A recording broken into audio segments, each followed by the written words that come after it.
네, 안녕하십니까. 요즘 코로나 관계로 많은 분들을 모시고 자연과 삶에 대한 이야기를 들려주었으면 하는데, 코로나로 인해 고생하고 계시는 모든 환자들 빨리 속히 쾌차하시고 자연과 더불어 건강한 모습으로 이 사회가 운영됐으면 합니다. 먼저 계룡산은 묘양산에 상악단이 있고, 계룡산에 중악단이 있고, 지리산에 하악단이 있습니다. 그래서 계룡산은 각 5악의 중심지라 해서 중악 중심센터의 산을 이야기합니다. 이 산 속에는 많은 동식물들이 살아가고 있지만은 특히 몇 가지 이야기를 들려줄까 합니다. 이끼도롱뇽이라고 하는, 황금도롱뇽이라고도 하는데, 이 광암이 보면 사각으로 된 우물이, 돌로 된 석정이라는 우물이 있어요. 그 우물 속에 도롱뇽이 서식하고 있더라고요. 그래서 처음에 와서 들어보니까 우물 속에 도롱뇽이 사는데 여기서 알을 낳고 새끼를 이렇게 까면 이 새끼들이 통로를 막아서 죽는 경우가 있다고 그래요. 물이 안 나오니까. 제가 바가지로 도롱뇽, 만삭이 된 도롱뇽 어미를 이렇게 퍼가지고, 너 여기서 살면 새끼들이 죽을 수 있으니까 융피굴로 가서 살아라. 융피굴이라고 하는 것은 의자왕의 아들, 둘째 아들이 풍태자, 융태자가 있는데, 융태자가 피난했던 굴이 융피굴입니다. 거기서 살아라 하고 설득을 했더니 다시 그 석정이라는 우물 속으로 들어가더라고요.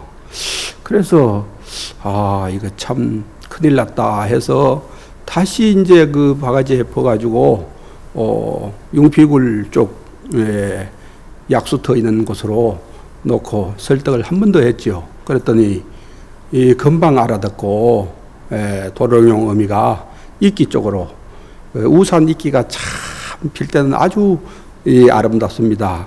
마치 풀에서 파라솔을 쓴 것처럼 우산 이끼가 있는 그런 곳으로 피신을 하더니 드디어 새끼를 낳아가지고 밤중에 그 도롱뇽 새끼가 이렇게 이 후원 요사체로 들어오더라고요. 그래서 후레쉬를 비춰가지고 사진도 찍고 어미도 찍고 새끼도 찍고 이렇게 해서 도롱뇽을 잘 보살피면서 환경을 잘 살 수 있도록 보살펴 줬지요.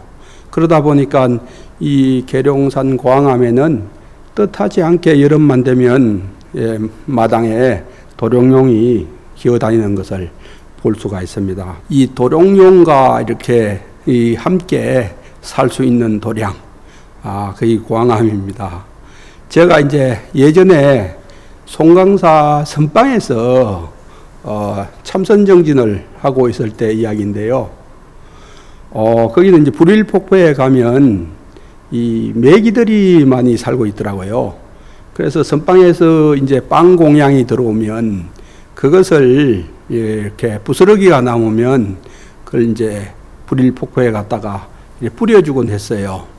그래서 조금 계속 부스러기를 뿌려주다 보니까 메기가 거의 이 두 마리씩 한 쌍을 이루어서 7세대가 살고 있는 것을 발견을 했어요.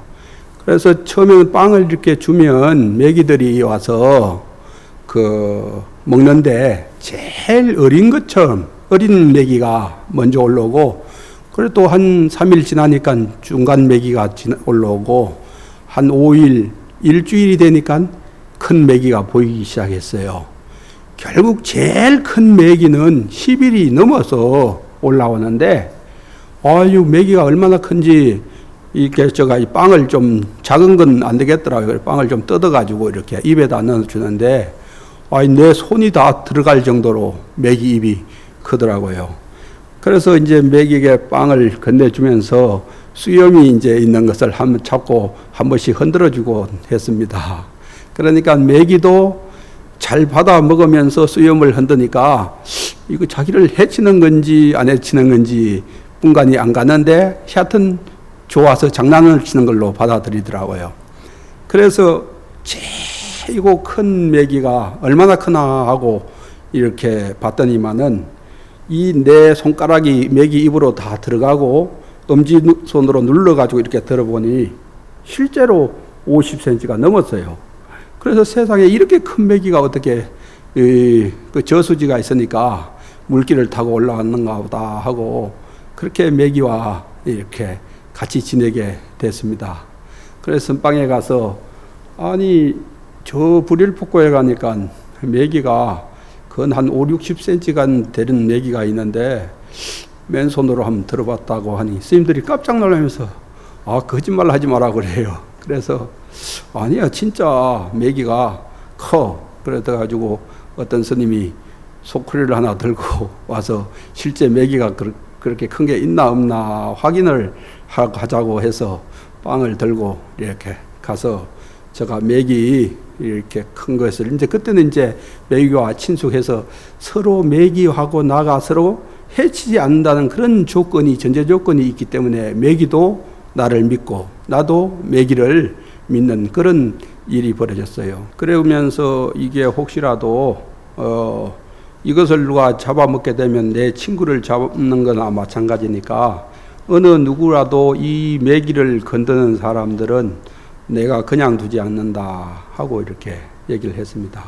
이 자연이라고 하는 것은 그대로 두는 것이 자연의 아름다움이 있지 그것을 해치거나 사람 미식가의 구미에 따라서 그것을 먹게 되면 자연의 묘미가 떨어지고 안 좋습니다. 그래서 저 송강사에서 이렇게 메기를 같이 친숙한 일도 있었고 왕잠자리가 이렇게 이 산책을 하다 보니까 갑자기 방아를 찢더라고요.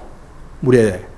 그래서 방아를 몇 번이나 찢을까 하고 가는 길을 멈추고 숫자를 세봤더니 공교롭게도 제가 딱 500번을 세니까 왕잠자리가 날아가더라고요.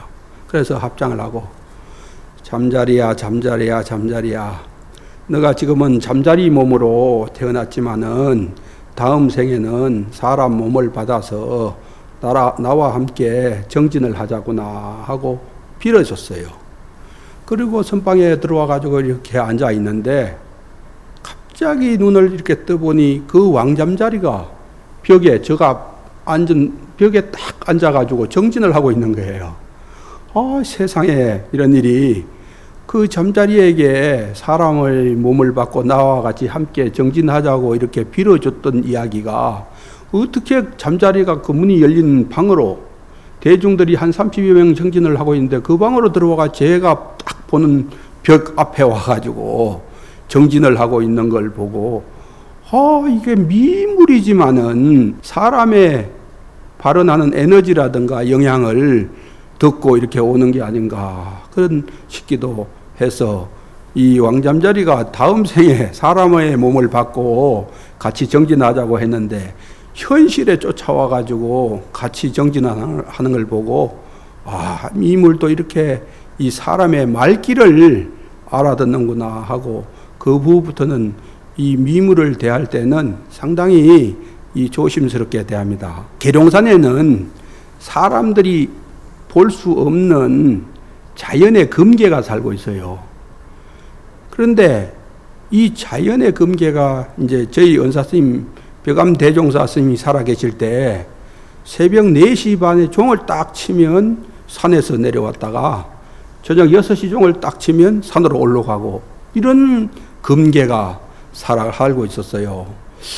그래서 그 금계가 매일같이 사찰에 출퇴근하듯이 그렇게 내려왔다가 올라가고 내려왔다 올라가고 이렇게 해서 큰 스님께서 꽃감 말리는 집을 금계의 닭장으로 빌려주고 모이를 뿌려주고 했어요. 그래서 이 마을에 제일 좋은 암탉을 하나 가지고 오너라 해가지고 이제 이 사무장께서 이 마을에 가서 수세 끝에 아주 덩치가 큰 암탉을 갖다가 그 닭장에다가 묶어뒀는데 이 야생 금괴가 자기 영역을 침범했다고 대개 암수는 싸우지 않는데 자기 영역을 침범해가지고 쪼아서 죽여버리는 그런 일이 벌어지더라고요. 그리고 확실히 야생인데 그래서 하루는 눈이 많이 오는 날 그 대밭을 날아가지고 감나무 꼭대기에 앉아 있었는데 큰 스님께서 금괴야 어디 있느냐 하고 이렇게 불러니까 금괴가 감나무 꼭대기에서 나 여기 있습니다 하고 꼭꼭꼭꼭 그러면서 눈을 밀쳐 떨어뜨리는 것을 발견하고 야 빨리 카메라를 가져오너라 해가지고 감나무 꼭대기에 앉은 금괴를 찍어둔 사진이 제가 보관하고 있습니다. 그러듯이 이 금괴 그것이 또 이 TV에 이렇게 방송되고 하다 보니까 이 주인 없는 닭이라고 어떤 사람들이 그 사냥개하고 총을 가져와 가지고 그 잡아가는 그런 아주 불상사가 일어났어요. 그래서 그 마음이 얼마나 안타까운지 저는 원래 금괴라고 하는 것은 이 우리나라에서 이렇게 중국 당나라 임금이 그 한국 임금의 생일 때 금괴를 선물로 줬던 것이 시초가 되어가지고 금괴가 원래 자연에 살았어요. 부처님 당시에도 이 자연의 백학, 공작, 앵무, 사리, 가릉빙가 이런 새들이 자연에 살면서 주야 육시로 낮과 밤 6시라 그러면 자축인묘하면 2시간에 한 타임을 잡으니까 12시간 정도를 주야로 화음을 연출했다 그래요. 그러니까 아름다운 새소리로 극락세계에는 그렇게 아름다운 새소리가 늘 들려지는데 그래서 그 계룡산에 자연 금괴가 없어지고 저는 금괴를 3쌍을 사다가 이제 좀 두 쌍씩 사다가 기르다가 자연에 적응 훈련을 시키는데 날아가 버리고 해가지고 결국 금괴 3쌍을 기르다가 자연에 다 날아가 버렸어요. 그래서 계룡산에 등우남에서 보았다는 이도 있고 수도암에 나물 뜯으러 갔다가 금괴를 봤다는 분들도 있고 심지어 공주의 아름다운 꽃을 기르는 분이 계시는데 그 금괴가 자기 집까지 날아왔다고 하는 분들도 있더라고요. 그걸 보면 강화도에도 자연에 금괴가 살아있다는 것도 제가 한번 봤거든요. 그래서 이 우리 아름다운 이렇게 국토에는 새소리 이런 자연의 소리가 너무나 아름답기 때문에 참 우리가 극락이라고 표현하지 않나. 우리가 사찰에 들어갈 때 대개 극락교를 많이 지나는데 광암도 극락교를 지나지만은 극락교를 건너가면 자연의 아름다운 소리를 들을 수 있지 않나 하는 그런 아주 경관이 볼 수 있습니다. 그래서 이 계룡산의 금괴를 보려면 제가 아주 사진을 하나 보관하고 있으니까 그걸 볼 수 있습니다. 계룡산에는 사실은 날아오지 못할 새들도 날아옵니다. 환경 변화가 지구 온난화가 생김으로 인해 가지고 제주도나 남해안 일대에 그 서식하는 팔색조라고 하는 새가 있어요. 천년기념물 204호라고 부르는 팔색조가 8가지 색깔을 나툰다고 그래가지고 팔색조라고 그럽니다. 그 새가 지렁이가 많이 나오는 여름철에 와서 지렁이를 잡아먹고 살고 있더라고요. 그래서 공양주 분이 이렇게 퇴근하면서 금괴 한 마리가 있어요 하고 하길래 제가 얼른 카메라를 들고 내려가 보니까 광암 올라온 길목에 이 팔색조가 지렁이를 사냥을 하고 있더라고요. 그래서 제가 1m 안에 가차이 가가지고 동영상을 찍고 사진을 찍는데도 날아가지를 않아요. 새라든가 나비라든가 이런 그 미물들도 상대방이 나를 해치는가 안 해치는가 그걸 상당히 빨리 민감하게 알아요. 그래서 사냥을 하려고 했으면 얼른 날아갔을 텐데 1m 안에서 사진을 찍어도 안 날아갈 정도면 아, 저 사람은 눈빛만 봐도 나를 해치지 않는구나 하는 것을 느낌을 새들이 먼저 알기 때문에 그렇게 이 팔색조 이 사진을 찍어놨더니 계룡산 국립공원 50주년 기념회에는 제가 찍어놓은 팔색조 사진을 코팅을 해가지고 책받침으로 해가지고 보급하기도 하고 그랬습니다. 그러다 보니까 이 산에 살다 보면 뜻하지 않게 새들과 나비들이 상당히 많이 날아옵니다. 특히 한 나비, 특징이 있는 나비가 하나 있는데, 저희 그 앞마당에 천년기념물 넋이나무가 있는데, 그 아마 저 700~800년 이상 됐는데, 그 넋이나무가 엄청 큰 넋이나무를 이렇게 3번에 나누어 가지고 도는데 5초 정도 시간이 밖에 안 걸리는 그런 나비가 있더라고요. 그래 깜짝 놀라서 나비야 너가 나비라면 내 곁에 한번 와 다오 하고 빌었어요.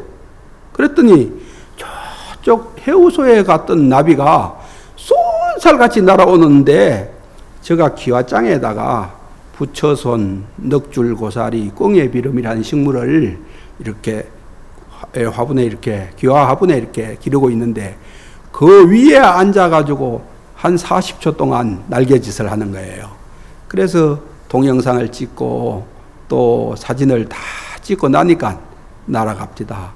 그래서 한 호랑나비의 한 1.5배 정도 크기가 되는데 그 나비를 국립공원 홈페이지에다가 올려주고 또 제가 10월마다 10월 셋째 주 일요일에 백제왕 추모제를 모시니까 이제 왕과 왕비가 이렇게 나비가 되어가지고 날아오지 않느냐 하고 공주 사학과 학생들이 와서 나비 사진을 보여주니 이건 진짜 궁녀나 이런 분들이 환생해가지고 날아온 거 아닙니까 하고 저한테 되묻더라고요. 그러듯이 이 왕오색나비는 애벌레 때 두각을 나타내요. 우리는 보통 두각을 나타낸다는 말은 무슨 말인지 잘 모르잖아요. 그죠? 보통 애벌레는 밋밋하게 되어 있는데 왕오색나비의 애벌레는 앞에 2개의 뿔을 이렇게 달고 있어요. 그래서 신기하게 어릴 때 싹부터 알아본다 클 사람은 그런 말이 있듯이 왕오색나비는 애벌레 때부터 이렇게 뿔을 달고 나타나가지고 그렇게 자랍니다. 그런데 어쩌다가 우리 이제 고항암 후원의 통로에 갇히게 되면 제가 이렇게 손으로 이렇게 나비를 꿀을 발라 이렇게 해가지고 방 안에서 꿀을 줬더니 이 왕오색나비가 너무나 기뻐서 춤을 추는데 그렇게 빨리 날개짓을 한 건 처음 봤어요. 그래서 이제 사진을 찍고 동영상을 찍어주고 또 불두화 필 무렵에 불두화 위에 올려놨더니 불두화 위에서도 그렇게 빨리 그 춤을 추고 있더라고요. 그래서 참 이 나비들도 그냥 보통은 이렇게 평소로 이렇게 날개짓을 하지만은 자기가 기분이 극도로 좋을 때는 엄청난 속도로 날개짓을 한다는 것을 보고 이게 나비가 엄청나게 기쁘구나 하는 것을 느낄 수 있습니다. 그래서 이 통로에 갇히게 되면 어떻게 사람들로 말하면 감옥에 갇힌 거나 마찬가지인데 위험이 도살이고 언제 죽을지 거미줄에 걸려서 죽을 줄 모르는데 이것을 나를 만나가지고 스님을 만나가지고 이 아주 맛보지 못한 꿀을 맛보더니 그렇게 아름다운 춤으로 보답을 하더라고요. 그래서 이게 계룡산에 살다 보면 너무나 아름다운 나비들이 워낙 많아요. 그래서 처음엔 나비 이름을 몰라가지고 친구에게 이 나비 뭔 나비냐 하고 물으니까 친구라가 나비 도록 한 67,000달 된 나비 도록하고 새 도록을 2건을 보내줘서 나비 이름을 알게 됐습니다. 그런데 이제 청띠 신선나비라고 하는 나비가 있는데, 이 나비는 이렇게 접어놓으면 쇠소처럼, 녹슬은 쇠소처럼 볼품이 하나도 없어요. 그런데 날개를 피면 새파란 띠가 이렇게 있어가지고, 그래서 아름다워요. 그런데 이제 이 나비를 한 보름간 쫓아다니면서 촬영을 해도 1m 안에 근접 촬영을 허락을 하지 않더라고요. 그래서 이 나비는 찍기가 힘들겠구나 하고 이제 마음의 문을 닫고 어느 날 저 한국 사찰 음식을 잘하는 비구니 스님께서 프랑스에 가서 사찰 시연을 하고 스킨 로션을 하나 제가 템플스테이 국장할 때 하나 선물로 주길래 그 스킨 로션을 손에 바르고 이마에 이렇게 바르고 배광전으로 이렇게 나오는데 갑자기 그 청띠 신선나비가 이마에 앉더라고요. 그래서 다시 카메라를 들고 나와가지고 이 마당에 서 있으니까 청띠 신선나비가 옷에 앉았다가 신발에 앉는데 신발에 앉아서 이렇게 날개짓을 하는 것을 이렇게 찍게 되었어요. 그래서 아주 아름다운 장면을 찍게 됐습니다. 그리고 또 3년 전에 이제 고항암 요사체를 수리를 하는데 이 나비들이 상당히 아름다운 나비가 의리세줄나비라는 나비가 먼저 와서 이렇게 앉더니만은 그 다음에는 먹거림나비가 이렇게 있더라고요. 그래서 이렇게 손을 대니까 나비가 2마리가 손에 앉아가지고 염분을 섭취하느라고 날아가질 않아요. 얼마나 그래서 그 작약꽃에다가 갖다가 이렇게 놔도 나비가 날아가지 않고, 그래서 이 한 손에 나비가 2마리가 앉는 그런 행운을 얻게 되기도 했습니다.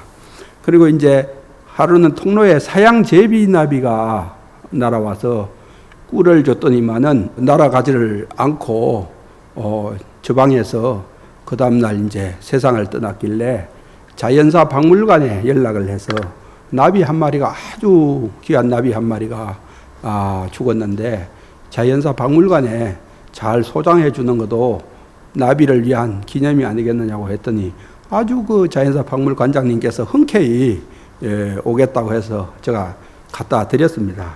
그러듯이 그 사양 제비나비가 그렇게 날아오고, 또 이제 홍점알락나비와 흑백알락나비라는 나비가 요즘 잘 찾아와요.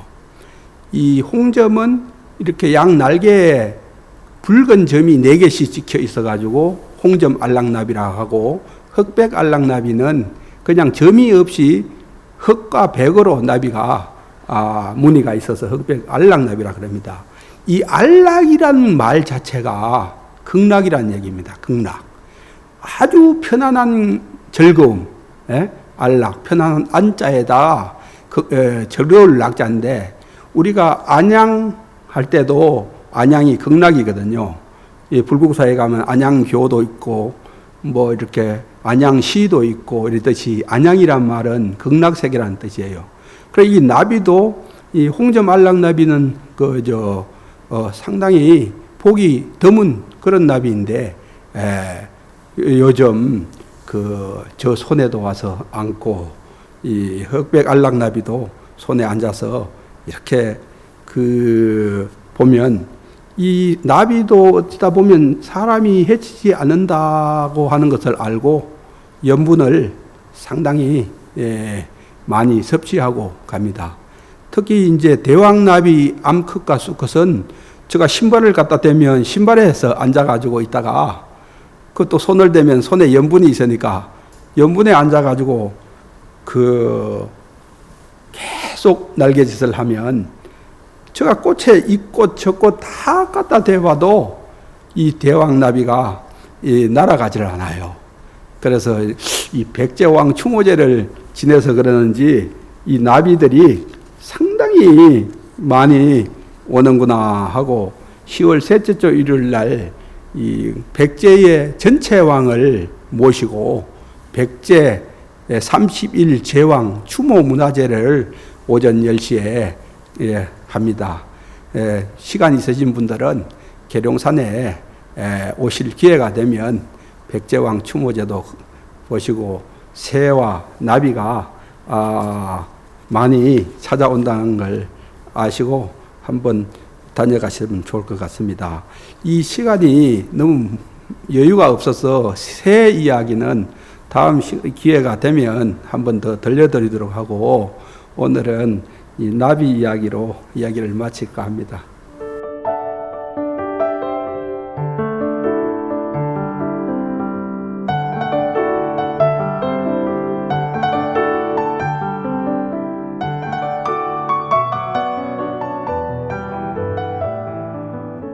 이 세파에 시달리다 보면 어디론가 훌쩍 떠나고 싶을 때가 많습니다. 하지만 현실적인 어려움 때문에 그렇지 못해서 늘 자연 친화적인 삶이 그리울 때가 많은데요.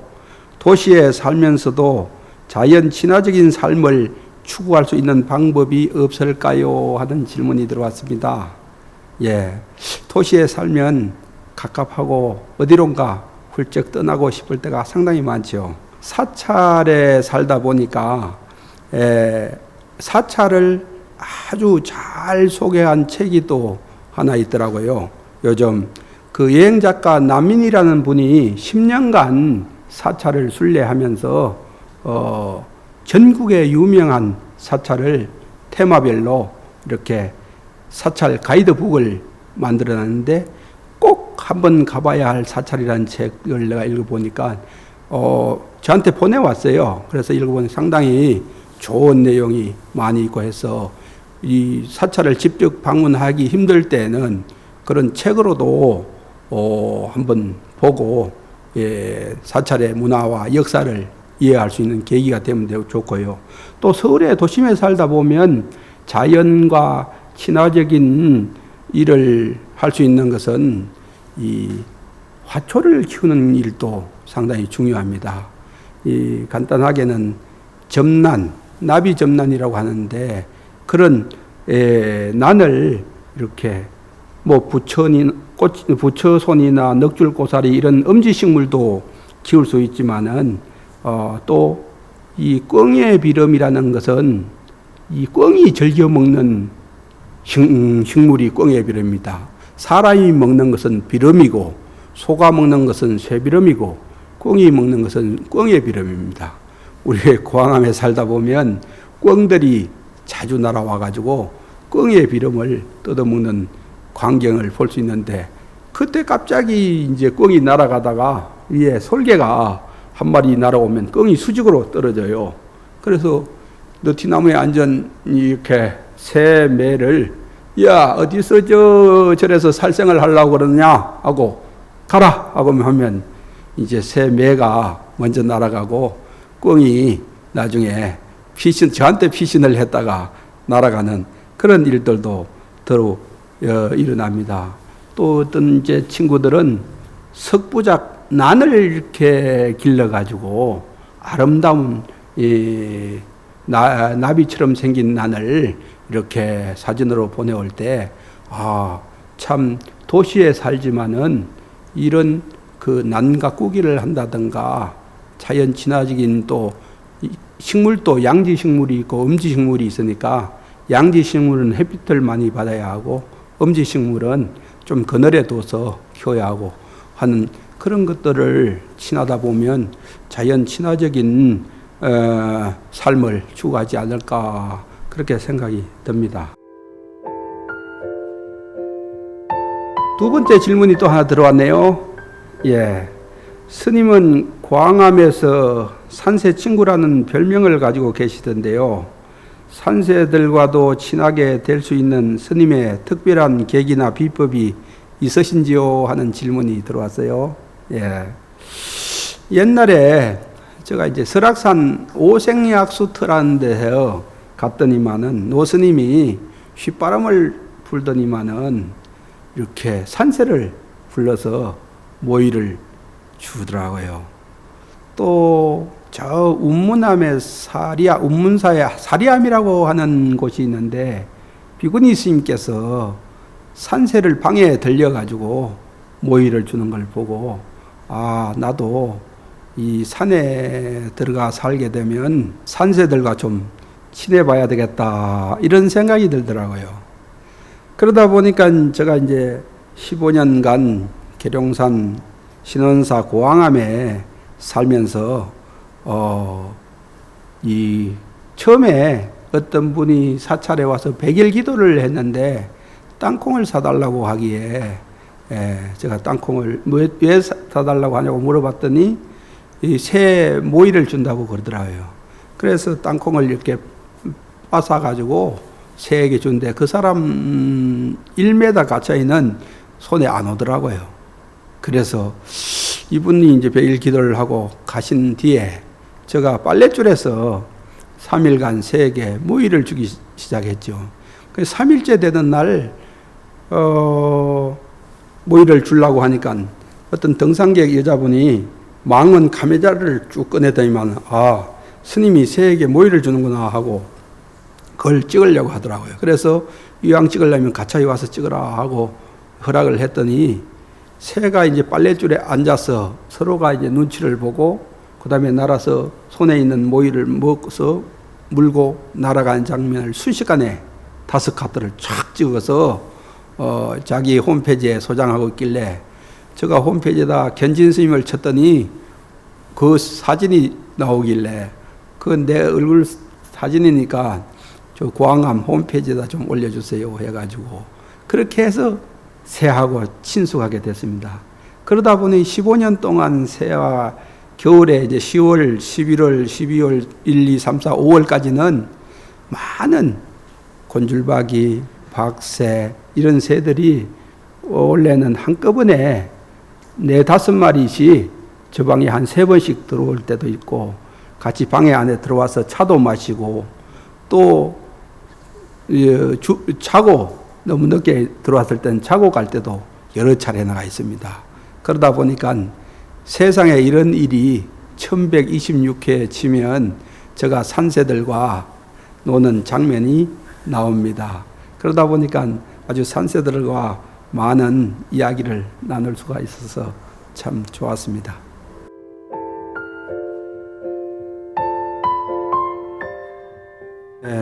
요즘 코로나19로 고생을 받는 많은 국민들 하루속히 나쁜 질병에서 퇴치를 하고 건강한 몸으로 사회생활을 하시고 건강한 정신으로 사시기를 기원드립니다.